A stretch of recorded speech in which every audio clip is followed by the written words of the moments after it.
The Gospel according to Luke, chapter 6.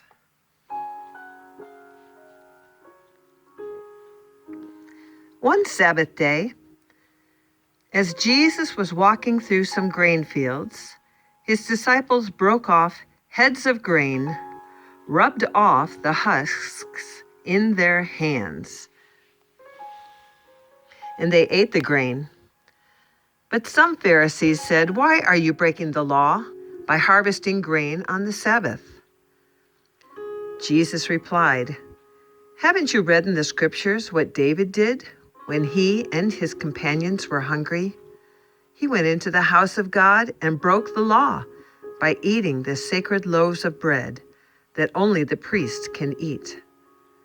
He also gave some to his companions." And Jesus added, "The Son of Man is Lord, even over the Sabbath." On another Sabbath day, a man with a deformed right hand was in the synagogue while Jesus was teaching.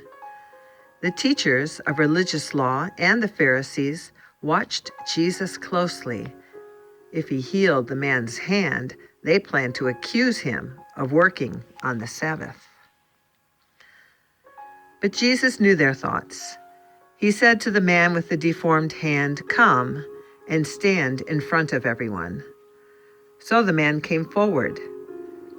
Then Jesus said to his critics, "I have a question for you. Does the law permit good deeds on the Sabbath? Or is it a day for doing evil? Is this a day to save life or to destroy it?" He looked around at them one by one and then said to the man, "Hold out your hand." So the man held out his hand, and it was restored.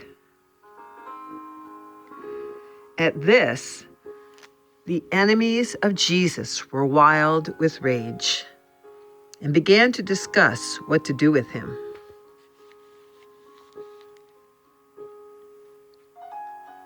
One day, soon afterwards, Jesus went up on a mountain to pray, and he prayed to God all night. At daybreak, he called together all of his disciples and chose 12 of them to be apostles.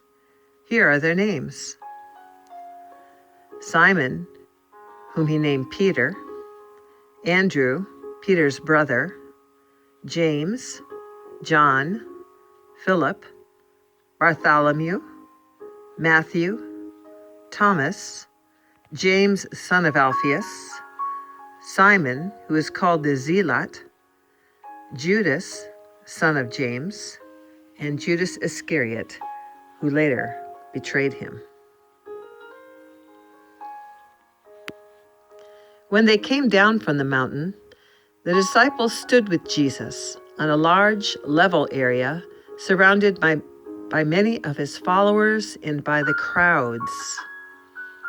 There were people from all over Judea and from Jerusalem, and from as far north as the seacoast of Tyre and Sidon. They had come to hear him and to be healed of their diseases, and those troubled by evil spirits were healed.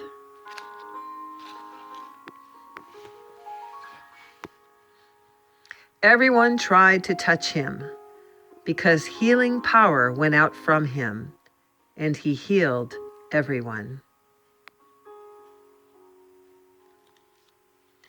Then Jesus turned to his disciples, and he said, "God blesses you who are poor, for the kingdom of God is yours.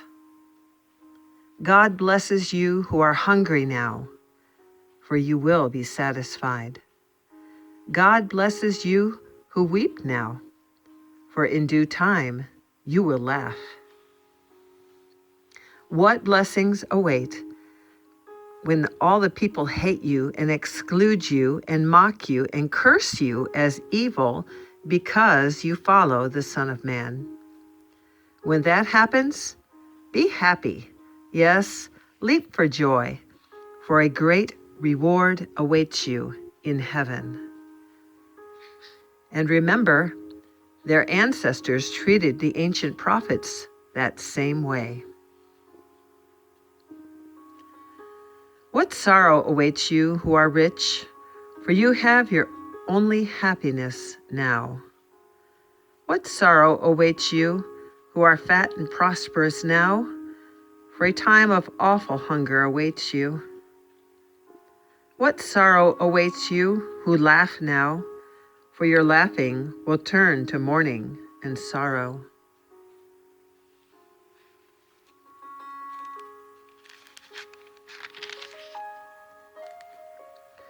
What sorrow awaits you who are praised by the crowds, for their ancestors also praised false prophets.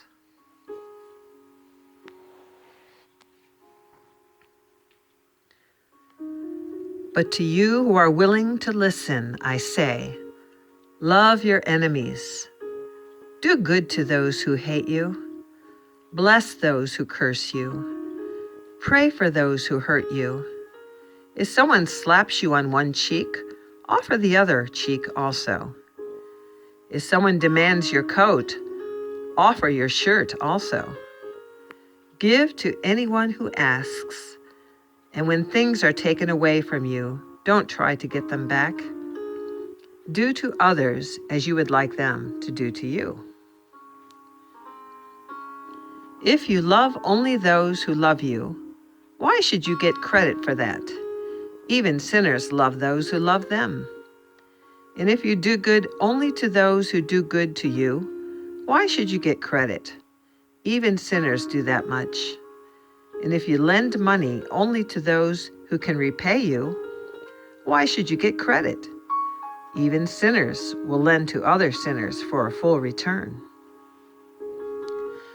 But I say, love your enemies. Do good to them. Lend to them without expecting to be repaid. Then your reward from heaven will be very great, and you will truly be acting as children of the Most High. For he is kind to those who are unthankful and wicked. You must be compassionate, just as your Father is compassionate.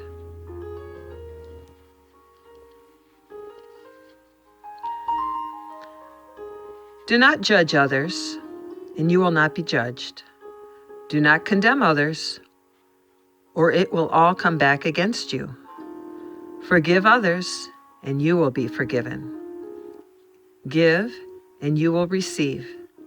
Your gift will return to you in full, pressed down, shaken together to make room for more.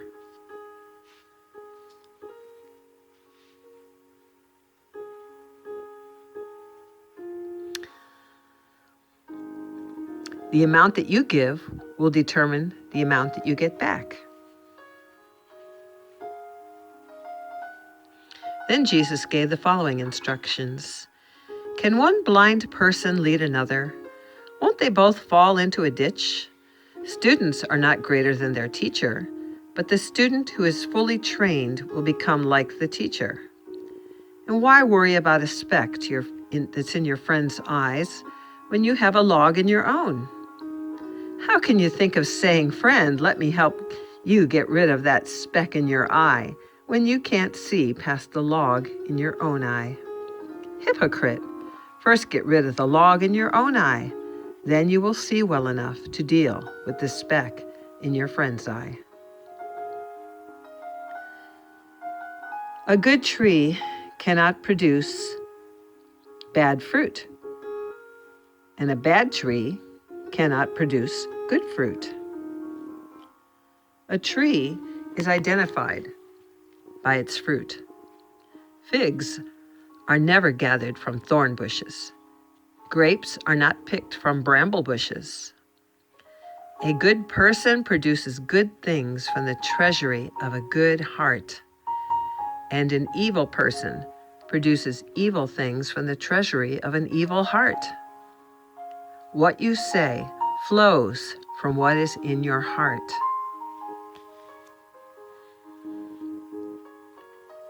So why do you keep calling me Lord, Lord, when you don't do what I say? I will show you what it's like when someone comes to me, listens to my teaching, and then follows it. It is like a person building a house who digs deep and lays the foundation on solid rock. When the floodwaters rise and break against that house, it stands firm because it is well built. But anyone who hears and doesn't obey is like a person who built a house without a foundation. When the floods sweep down against that house, it will collapse into a heap of ruins.